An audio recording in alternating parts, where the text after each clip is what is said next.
Hey class, it is Mrs. Gilling here, and we are just about to have our Unit 3 video assignment, which is all about lifespan development. That's what you get to learn about this unit. But before we do that, you know what's coming? The joke of the units. Alright, what's the difference between a psychologist and a magician? A psychologist pulls habits out of rats. Get it?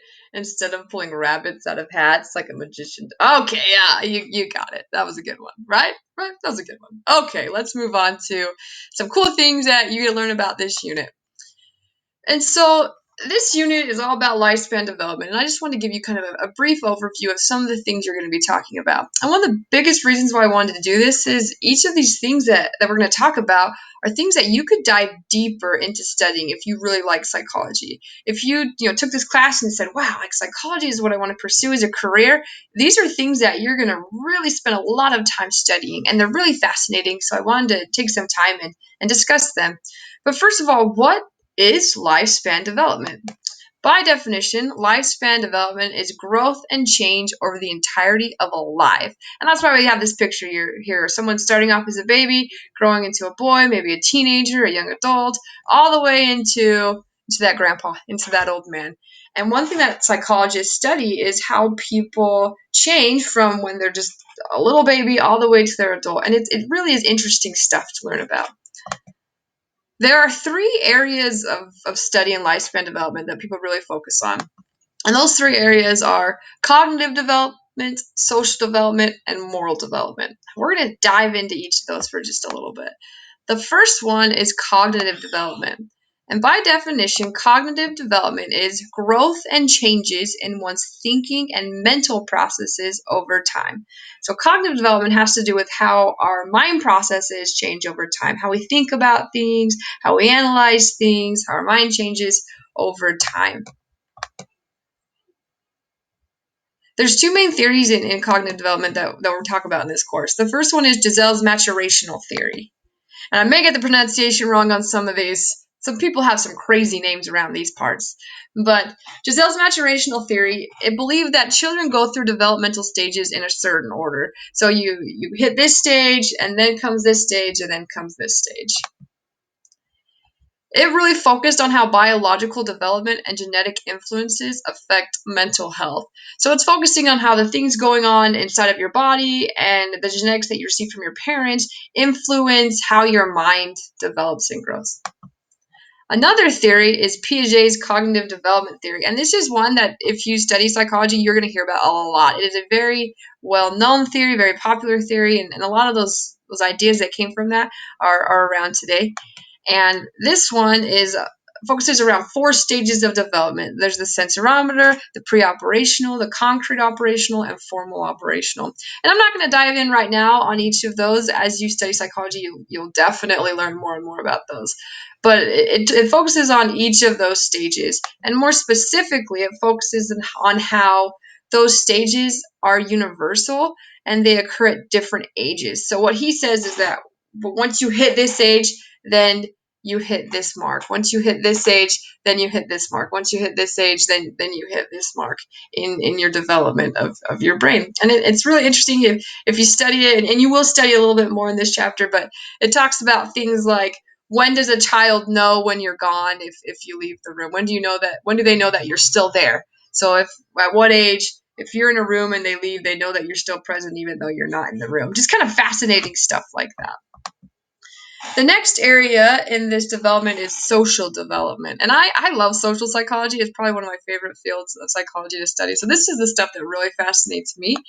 But social development is growth and change in one's social skills and relationships over time. So how do we develop socially when our interactions with others? How do those change as we grow and we mature? Lev Vygotsky, I looked that name up, the pronunciation of it, because that one was an interesting one. But Lev Vygotsky, that theory says that social and cultural factors influence cognitive development.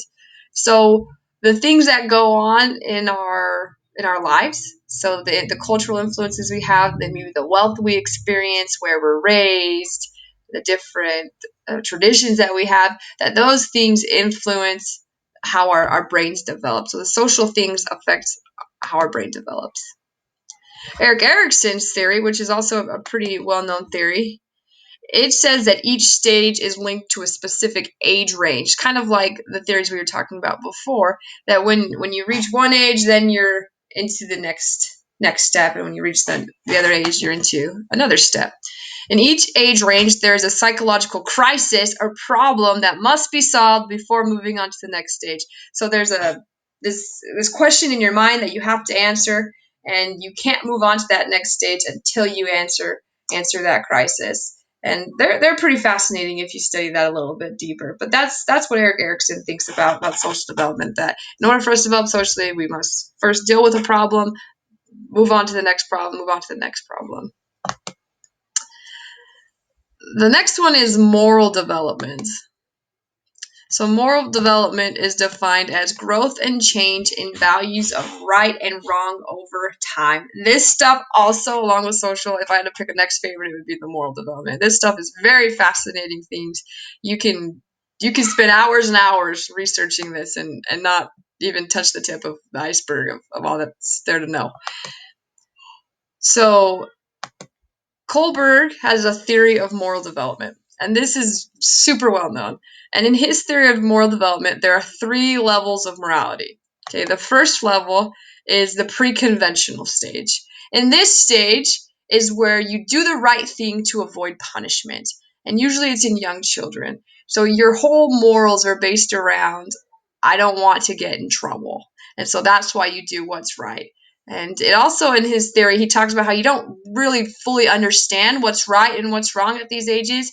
You don't really have a strong code of ethics. You're just doing stuff because that's what your parents tell you to do, and you don't want to get in trouble. And so that's where your moral code stands. So he feels like young children are in this pre-conventional stage. The next stage is conventional.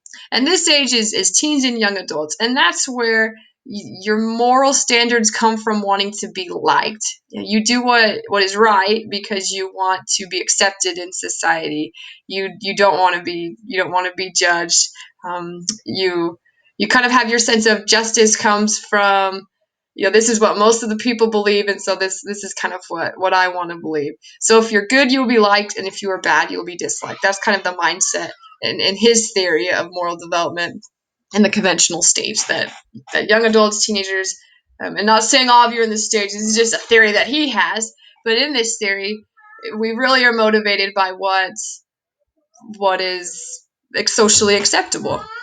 The last stage is the post-conventional stage, and that is where adolescence into adulthood. This is kind of the final stage that we reach. And this is where strong ethical principles impact decision making. That's where you really start to look at different scenarios, and you start to ask yourself, really, what is right. And they really focus on being willing to change rules for the greater good. So it no longer is well, this is what's socially acceptable, or this is what my parents want me to do. It becomes a thing of, wow, like maybe a rule that we have is wrong because maybe it's affecting people in a negative way, and maybe more people are harmed than helped by this rule, so we need to change something super fascinating. You'll read about this in the text. Was he came up with a bunch of different scenarios that he asked people in order to come up with these 3 stages, and one of the stages talks about a man whose wife has cancer, and there's a drug that could save his wife's life, but it's super expensive and they can't afford it. And so the moral question was, should you steal the drug to save your wife's life? And depending on how you answered that question determined where you fell in these different stages. And so it really is fascinating. I've thought about that question a lot. What is ethically right to do in that situation? Should you focus more on stealing is bad? Because if you were in a pre-conventional stage, you would say, no, he shouldn't do that because stealing is bad. In a conventional stage, you'd probably say, well, socially, it's not socially acceptable to steal, and so we're not going to do it. But in a post-conventional stage, you might go, I value my wife's life more than I value the obligation not to steal, and so I'm going to steal these drugs to save my wife's life in that scenario with that man. So it is interesting to see those different stages and see them play out. Now, there was a woman named Carol Gilligan, who didn't agree fully with this theory. And her biggest thing with this theory was that it didn't take into account gender differences and how we kind of he didn't take in everything into consideration. He didn't take people's backgrounds very well into consideration, especially whether they were male or female.